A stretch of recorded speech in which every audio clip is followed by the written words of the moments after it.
Assalamualaikum warahmatullahi wabarakatuh. Nama saya Evi Nurlaila Fitrianti, Prodi Akuntansi dengan NIM 0448966153. Di sini saya akan mengerjakan diskusi 4, yaitu membuat gagasan tentang topik COVID-19 dengan judul "Yuk mengenal istilah-istilah ini untuk lebih memahami COVID-19". Berita tentang virus corona atau COVID-19 ini bergerak begitu cepat. Saat kondisi seperti ini, begitu banyak informasi yang tentunya hadir di hadapanmu, mulai dari pemberitaan di media massa hingga perbincangan di media sosial, dari Twitter, Instagram, Facebook, dan lain-lain. Salah satu cara mengatasi kepanikan di tengah wabah COVID-19 ini adalah meneruskan informasi yang baik dan benar sesuai fakta perkembangan kasus COVID-19 ini.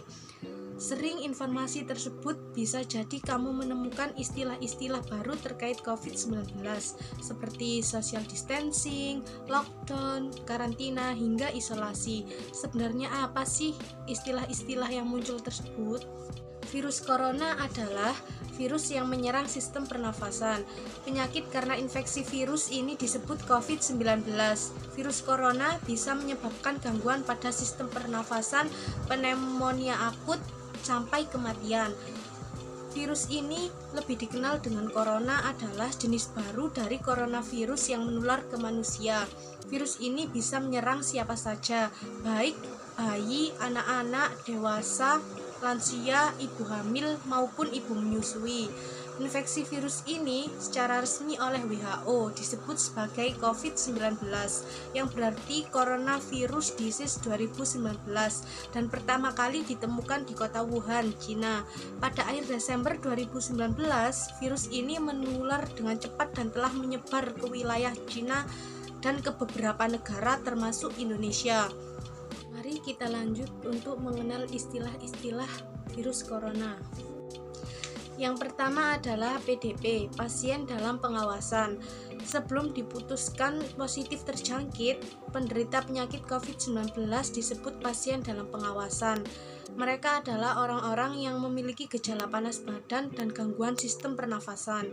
Gangguan saluran pernafasan itu bisa ringan atau berat, serta pernah berkunjung atau tinggal di daerah yang diketahui merupakan daerah penularan COVID-19. Nggak hanya itu, PDP memiliki indikasi atau diketahui pernah berkontak secara langsung dengan kasus yang terkonfirmasi COVID-19. Yang kedua, ODP. ODP biasanya memiliki gejala ringan seperti batuk, pilek, sakit tenggorokan, demam, tetapi tidak ada kontak secara langsung dengan penderita positif.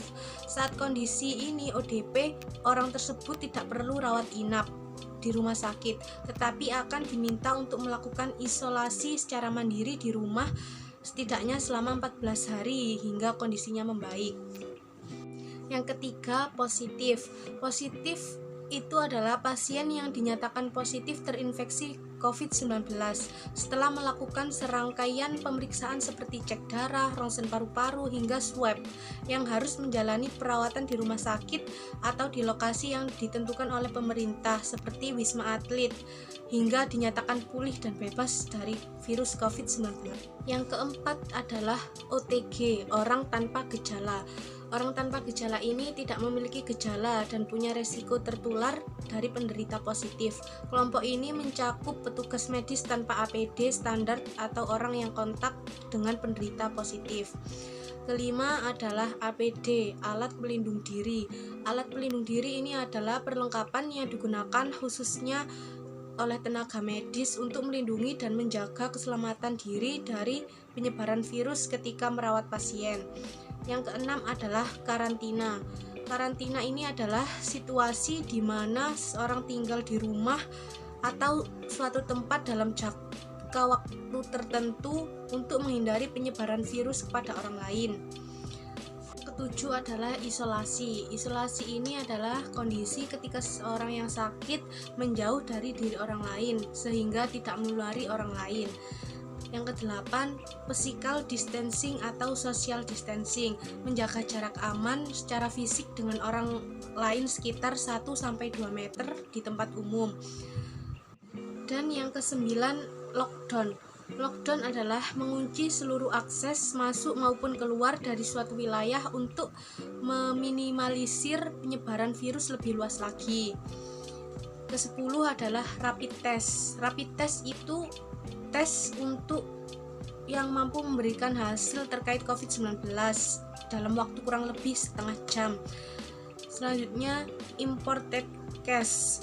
Imported case adalah penularan COVID pada orang yang baru kembali dari luar negeri. Selanjutnya adalah wabah.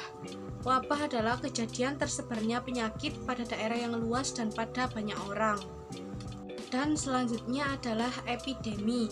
Epidemi ini adalah penyebaran penyakit yang cepat di antara banyak orang dan dalam konsentrasi yang lebih tinggi dari biasanya. Selanjutnya adalah pandemi. Pandemi adalah penyebaran penyakit secara meluas ke seluruh dunia atau skala global. Dan yang terakhir adalah endemi. Endemi ini penyakit yang keberadaannya permanen di sebuah wilayah atau populasi tertentu.